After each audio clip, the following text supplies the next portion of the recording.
আজকে কি যে বড় ক্ষতি করে ফেলেছি আর কি বলবো।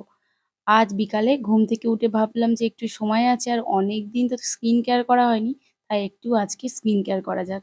তাই একটু ওই মসুর ডালের গুঁড়ো, টক দই, বেসন, হলুদ দিয়ে একটা সুন্দর ফেস প্যাক বানিয়েছি। আর এই ফেস প্যাকটা না এত দারুণ কাজ করে, ইনস্ট্যান্ট ট্যান রিমুভ করে দেয় আর মুখের সমস্ত ময়লাগুলো একদম পরিষ্কার করে মানে স্কিনটা একদম ব্রাইট করে তোলে সাথে, সাথে।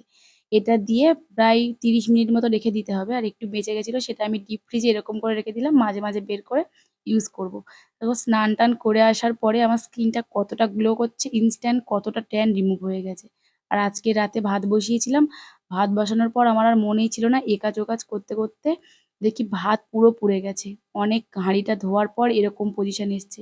পুরো পুড়ে গেছে, ভাত নষ্ট হয়ে গেছে।